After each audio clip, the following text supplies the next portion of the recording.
Madame, monsieur, bonsoir. Merci de votre fidélité. Tout juste 18h30 sur Oula. Voici les titres du journal. Les travaux de la deuxième édition des Assises nationales de la régionalisation avancée se sont ouverts ce matin sous le thème « La régionalisation avancée entre les défis d'aujourd'hui et de demain ». La séance d'ouverture a été marquée par le message royal adressé aux participants. Sa Majesté le Roi a appelé à l'élaboration d'une feuille de route définissant les orientations stratégiques pour la prochaine étape. 4 conventions cadres ont été signées lors de ces assises. À la clé, l'accélération de la mise en œuvre de la régionalisation avancée et le renforcement de la coopération dans des domaines stratégiques dont l'eau, la mobilité et la protection de l'environnement. La cité des Alizés a le vent en poupe. Essaouira et sa nouvelle station touristique Mogador drainent de nouveaux investissements. Près de 5 milliards de dirhams au total. Une convention a été signée hier pour marquer le lancement de cet ambitieux projet. Avant de développer les titres, ce communiqué du cabinet royal, Sa Majesté le Roi Mohammed VI a reçu aujourd'hui au Palais Royal à Casablanca son Excellence, M. Mohamed Ould Cheikh Al Ghazouani, président de la République islamique de Mauritanie. Cette rencontre s'inscrit dans le cadre des relations solides de confiance et de coopération liant les deux pays et des liens de fraternité sincères unissant les deux peuples frères.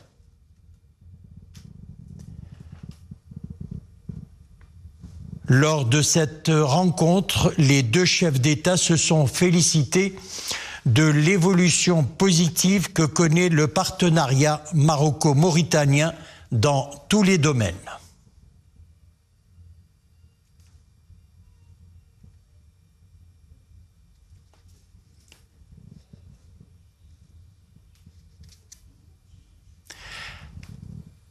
Les deux chefs d'État ont affirmé leur détermination à développer des projets stratégiques pour la liaison entre les deux pays voisins et à coordonner leurs contributions dans le cadre des initiatives royales en Afrique, particulièrement le gazoduc africain atlantique et l'initiative visant à favoriser l'accès des États du Sahel à l'océan Atlantique.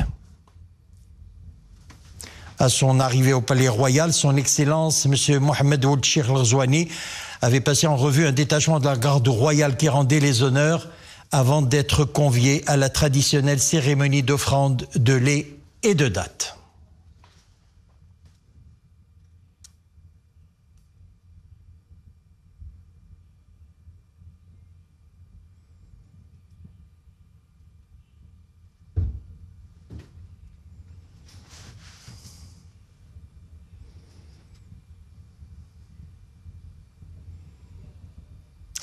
Retenons aussi ce message de félicitations adressé par Sa Majesté le Roi Mohammed VI à l'émir de l'État du Koweït, son Altesse Cheikh Mish'al Al-Ahmed Al-Jabir Al-Sabah, à l'occasion de son premier anniversaire d'accession au pouvoir.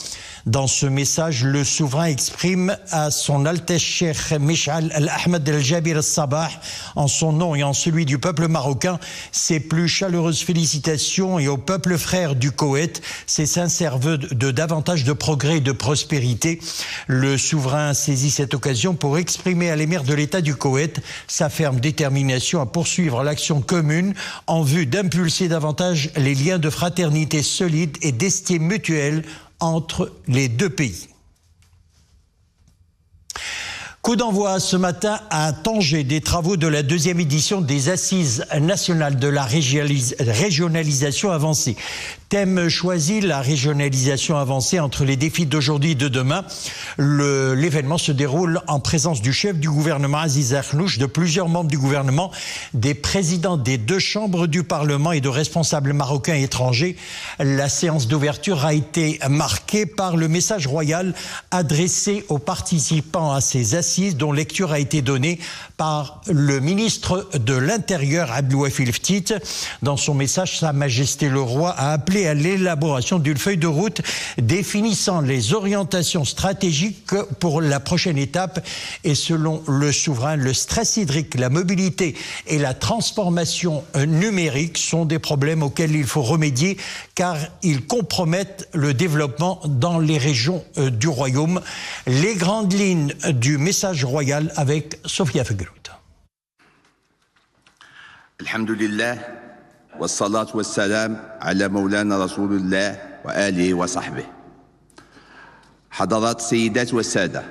Dans un message adressé aux participants aux deuxièmes assises nationales de la régionalisation avancée, Sa Majesté le roi Mohammed VI s'appelle à l'élaboration d'une feuille de route claire et consensuelle permettant de définir les orientations stratégiques pour la prochaine étape de la mise en œuvre du chantier de la régionalisation avancée. Le souverain appelle aussi à la poursuite des efforts déployés pour répondre aux différents enjeux présents et à venir posés par ce chantier structurant. Et de citer 7 défis majeurs portant sur l'application effective de la Charte nationale de déconcentration administrative, l'audit et l'opérationnalisation des attributions des collectivités territoriales, notamment des conseils régionaux, et le renforcement de la démocratie participative au niveau régional et local, conformément aux dispositions de la Constitution du Royaume. Il s'agit également des défis ayant trait à l'application du principe de corrélation de la responsabilité à la reddition des comptes, à l'amélioration de l'attractivité des espaces territoriaux pour attirer les investissements productifs, à la capacité des régions à concevoir des mécanismes de financement inédits et à faire face à certaines crises et à s'adapter aux transformations d'aujourd'hui et aux impacts de demain. Par ailleurs, Sa Majesté le roi affirme que la gestion de la crise du stress hydrique, le développement du système de transport et de mobilité et l'adhésion au processus de transformation numérique sont parmi les problèmes et les périls auxquels il faut remédier, car ils compromettent les efforts de développement dans les régions du royaume. Le problème du stress hydrique interpelle sans aucun doute l'ensemble des régions concernées, y compris les régions et les collectivités territoriales, qui sont appelées à faire preuve de sérieux et à mutualiser leurs efforts pour y remédier, souligne le souverain.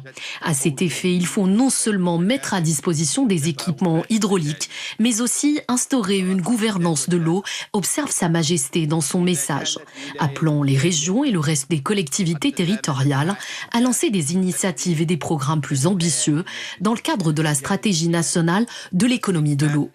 S'agissant de l'extension du système de transport et de mobilité pour parvenir au développement régional intégré, Sa Majesté le roi relève que ce secteur connaîtra au cours des prochaines années une évolution rapide. Cette orientation est due à la dynamique croissante à l'œuvre dans notre pays en tant que pôle régional attractif pour les investissements et aux chantiers d'envergure lancés dans le cadre des préparatifs en cours au Maroc pour organiser la Coupe du Monde 2030, écrit le souverain. Évoquant la transformation numérique des collectivités territoriales, Sa Majesté le roi souligne qu'il s'agit désormais d'une condition essentielle pour que ces collectivités se mettent au diapason de la révolution technologique à l'œuvre dans le monde d'aujourd'hui. De fait, aucune dynamique de développement territorial ne peut être conçue sans une corollaire numérique, d'autant plus que nous assistons à une intégration accrue de la technologie numérique dans tous les domaines de gestion des affaires territoriales, estime le souverain. Réaffirmant l'intérêt éminent qu'il attache au chantier stratégique de la régionalisation avancée, Sa Majesté le roi rappelle que les premières assises nationales ont été l'occasion d'adopter le cadre directif de mise en œuvre effective par chaque région de ses compétences propres et partagées. Dans ce sens, Sa Majesté le roi forme le vœu que la deuxième édition de ces assises soit l'occasion de dresser le bilan et de favoriser davantage l'interaction positive entre tous les intervenants, qu'ils soient responsables gouvernementaux, représentants d'établissements publics ou élus, autour des questions d'intérêt commun liées à la meilleure façon de mener à bien ce chantier. ويوفقكم لما فيه مصلحة الوطن والمواطنين والسلام عليكم ورحمة الله تعالى وبركاته. وحضر بالقصر الملكي بالرباط في يوم الثلاثاء 15 جمادى الثانية 1446 هجرية الموافق ل 17 دجنبر 2024 ميلادية محمد السادس ملك المغرب.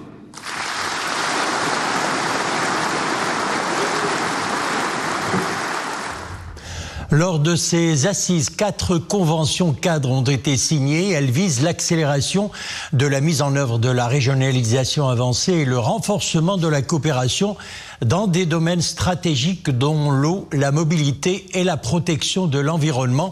Ces conventions unissent désormais les 12 régions du Royaume et plusieurs départements ministériels. Hamza Sayeh, Abdelhamid Jebran et Zakaria Mouqin-Billah. La première convention 4 porte sur l'accélération de la mise en œuvre du chantier de la régionalisation avancée. Elle ambitionne de mettre en place une approche permettant d'identifier les mécanismes susceptibles de parachever la mise en œuvre de ce chantier stratégique. Les parties signataires du cadre d'orientation de la régionalisation avancée en 2019 s'engagent ainsi à poursuivre l'exécution de leurs engagements dans ce sens. L'accord vise également à opérationnaliser l'exercice par les régions de leurs prérogatives, en veillant à la mise en œuvre du cadre national de déconcentration administrative et en accélérant le transfert des compétences aux services déconcentrés selon un calendrier précis. La deuxième convention 4 s'intéresse au domaine de l'eau. L'accord vise à garantir la poursuite de la mise en œuvre territoriale des politiques nationales dans le domaine de l'eau et de la protection de l'environnement. Pour ce faire, les parties signataires s'engagent à mettre en place, selon une approche participative, un nouveau cadre de partenariat garantissant la complémentarité au service des questions de l'eau et de l'environnement.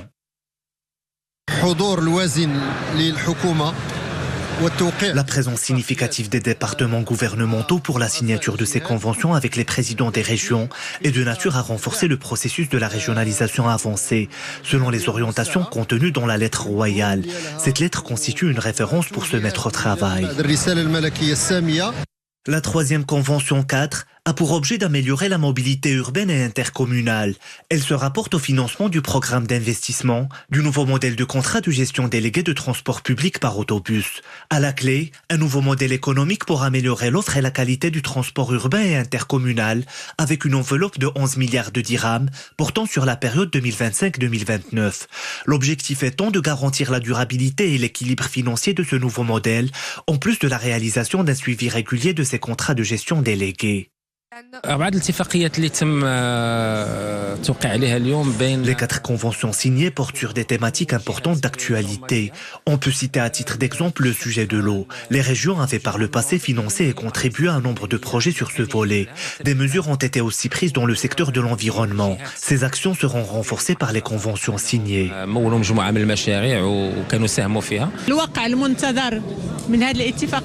Les impacts attendus de ces conventions concernent des défis auxquels nous faisons face aujourd'hui. Contre le stress hydrique, les régions vont contribuer à hauteur de 10 milliards de dirhams durant les prochaines années. Il s'agit aussi de la mobilité à l'intérieur des villes, avec une contribution des régions de 3,4 milliards de dirhams, et la question du traitement des déchets ménagers.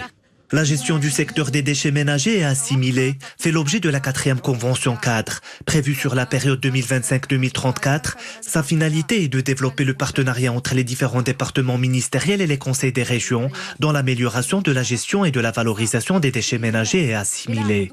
Ces 4 conventions ont été signées par les responsables des départements ministériels concernés, ainsi que par les présidents des 12 conseils régionaux du Royaume. Elles constituent une étape importante dans la mise en œuvre sous l'impulsion des hautes orientations royales du chantier de régionalisation avancée.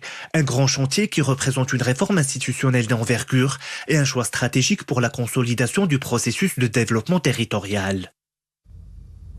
Et nous accueillons depuis Tanger en duplex Abdeltif Mazouz, président du conseil régional Casablanca-Stade.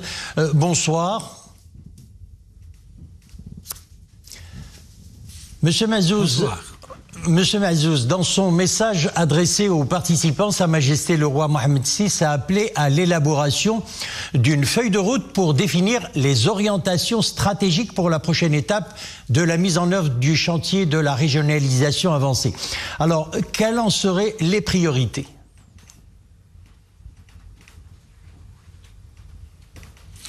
Les priorités ont été pratiquement identifiées par la lettre royale que Sa Majesté, que Dieu l'assiste, a bien défini à travers les 7 défis et puis à travers les 3 grands axes prioritaires. Et sans revenir sur la lettre royale qui est d'une grande teneur et d'une grande profondeur, je reviendrai sur les priorités, à mon sens, qui peuvent rapidement être déployés. D'ailleurs, les conventions qui ont été signées en témoignent, et donc le fait de mobiliser tout le gouvernement pour justement accélérer le processus de déconcentration. Et donc c'est une priorité, parce que la régionalisation, pour qu'elle soit efficiente, opérationnelle, doit être accompagnée par ce processus de déconcentration administrative pour donner plus de pouvoir dans le sens institutionnel et dans le sens de capacité de réalisation au niveau des territoires. Et deuxième volet, donc, c'est tout ce qui est en relation avec l'approfondissement et la clarification des compétences des collectivités territoriales qui permettront donc de mieux tracer ce que doit faire la région ou la commune ou le conseil provincial ou les administrations territoriales en général. Troisième volet également qu'adresse ce message royal de grande importance, c'est la diversification des ressources financières. Comme vous l'avez vu, il y a eu 3 conventions de grande importance en termes d'engagement, d'investissement, donc dans le domaine de l'eau, dans le domaine de la mobilité et dans le domaine de traitement des déchets ménagers, qui sont d'un engagement financier très important. Et pour pouvoir y participer comme c'est prévu, il faut qu'on envisage une nouvelle manière de mobiliser les ressources financières des régions, que ce soit par les ressources propres ou que ce soit même par d'autres moyens alternatifs au niveau national ou au niveau international. Monsieur Abdeltif Mazou, justement, plusieurs conventions ont été signées. Elles sont relatives à l'accélération de la mise en œuvre de la régionalisation avancée, la gestion de l'eau et l'environnement et la mobilité. Alors, quel rôle joueraient les régions ?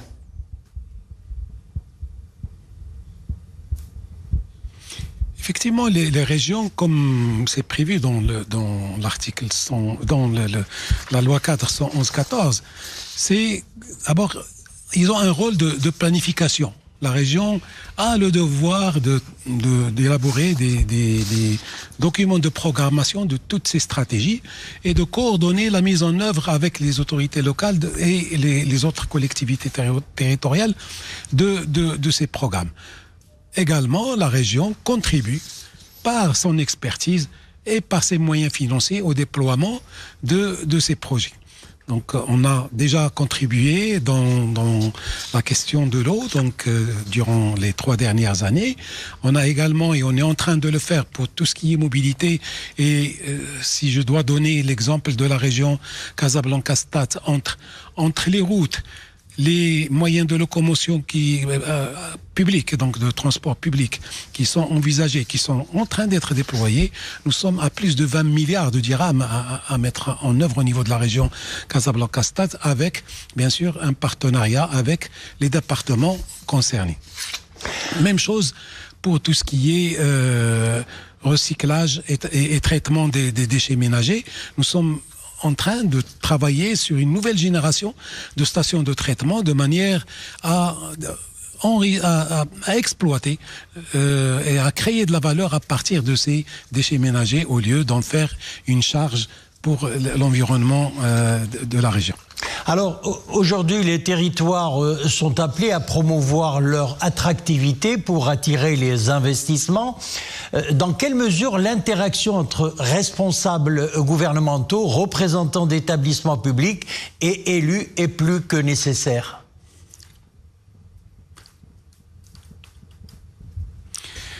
Vous avez raison de dire qu'elle est plus que nécessaire. Elle a toujours été nécessaire, maintenant encore plus. Et j'insisterai sur le fait que la région, c'est le territoire par excellence de la mise en œuvre et du déploiement de la convergence des politiques publiques. D'abord par la proximité des services et par la taille humaine des projets par rapport ou comparativement aux projets à dimension nationale. Donc, lorsque on est en compétition, il faut l'avouer, entre des territoires étrangers, mais aussi entre nous, dans une espèce d'émulation entre les 12 régions du royaume. Donc nous sommes en train de travailler sur les meilleurs moyens d'attirer les investissements, mais aussi d'attirer les talents. Parce que pour que les investissements fonctionnent, il faut qu'il y ait des talents qui fassent fonctionner ces investissements.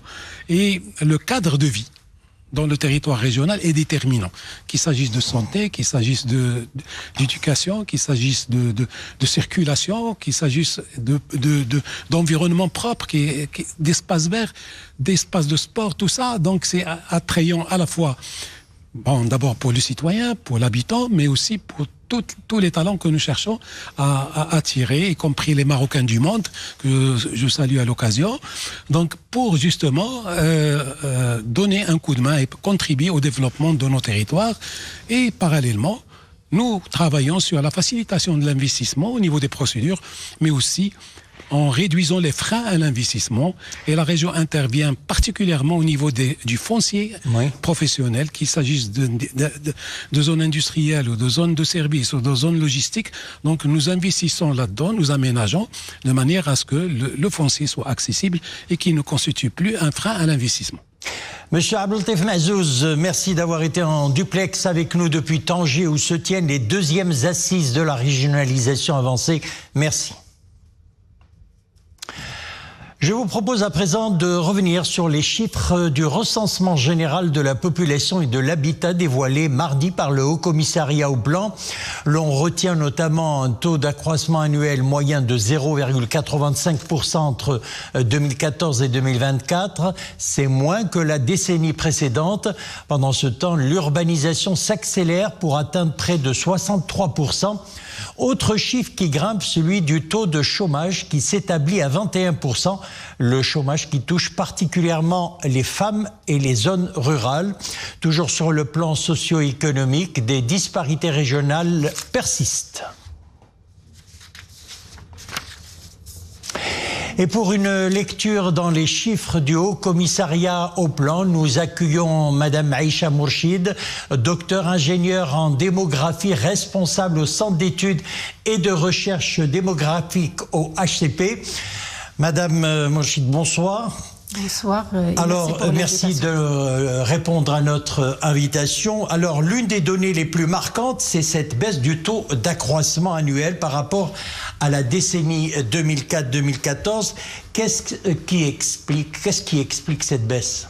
Oui, effectivement, d'après les principaux résultats dévoilés par le dernier recensement de la population de 2024 et le ralentissement de la croissance démographique, cette tendance à la baisse a commencé depuis les années 60, puisque le taux d'accroissement annuel moyen est passé de 2,6% durant toute la période de 1960 à 1982 à 1,25% durant la période de 2004-2014 pour atteindre 0,85 durant la dernière décennie. Cette tendance baissière peut être expliquée principalement par la baisse de la fécondité qui est passée de 7 enfants en moyenne par femme en 1960 à 2,5 en 2004 pour arriver à moins de 2 enfants par femme selon les données de ce dernier recensement. Cette diminution de la fécondité peut être expliquée par l'effet combiné en se basant sur le modèle de Bongard de 4 déterminants proches de la fécondité, à savoir le mariage, la contraception, l'infécondabilité postpartum et l'avortement. Mais l'effet le plus important, c'est celui relatif au changement dans le comportement matrimonial, marqué par l'augmentation de taux de célibat définitif qui a presque triplé pendant ces 20 dernières années, passant de 3% à 9,4%, et par l'importance des divorcés qui est passé de 2,2% en 2014 à 3,3% en 2024. D'autres déterminants proches qui jouent un rôle très important dans la réduction ou la diminution de la fécondité est celui de l'utilisation massive de la contraception. Selon les données du ministère de la Santé, il frôle environ 71% en 2018. Ce dernier déterminant, il réduit la fécondité à environ 60% de niveau général de la fécondité. Alors, toujours d'après les chiffres du recensement, et là je vois 7 habitants sur 10 habitent l'une des 5 régions. Qu'est-ce qui explique les disparités régionales en matière d'accroissement démographique ? Oui, effectivement, en analysant l'accroissement démographique au niveau régional, le taux moyen en général, il cache toujours des disparités régionales en raison des dynamiques démographiques, sociales, économiques et culturelles différenciées par espace. Cette disparité régionale peut être expliquée par l'effet combiné sous-jacent à l'accroissement démographique régional des phénomènes démographiques, à savoir la natalité et la migration interrégionale. Si on prend par exemple les 5 régions qui contribuent de plus de 86% au croix global de l'accroissement démographique au niveau national, on trouve que les régions qui constituent l'axe Casablanca, Tanger, Souss-Messa et Rabat Salé, ils enregistrent un taux d'accroissement qui est supérieur à la moyenne nationale, mais avec un taux de fécondité ou un indice de fécondité qui est inférieur à la moyenne nationale, mais ces régions constituent un foyer d'immigration ou d'attraction vu les opportunités économiques et d'infrastructures importantes existantes dans ces régions. En fait, les disparités régionales peuvent être expliquées par l'effet différencié combiné de ces deux phénomènes sous-jacents à l'accroissement démographique. Alors, dernière question, Madame Mourchid. Le Maroc amorce une transition démographique. Quels sont les défis liés à ces changements ? Oui, suite à ces changements démographiques, on a constaté, selon le recensement, une augmentation du nombre des ménages avec une taille réduite, avec une importance de l'urbanisation. Ces deux changements exercent une pression sur l'octroi des services de base, à savoir l'accès à l'emploi, l'accès au logement, l'accès aux moyens de transport et plus encore. L'autre défi démographique, c'est le changement de la structure de la population marquée par la baisse du pourcentage des enfants de moins de 15 ans et les personnes âgées en âge d'activité. En parallèle, on constate une accélération du vieillissement. Ça veut dire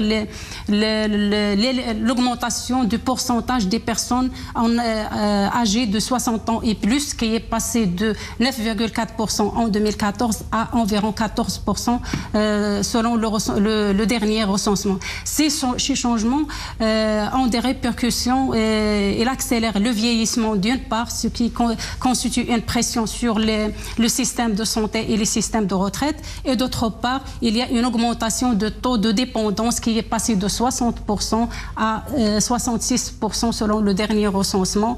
Dans ce contexte, on voit que le Maroc semble s'éloigner de la fenêtre démographique qui devrait être bien exploitée en investissement dans le capital humain.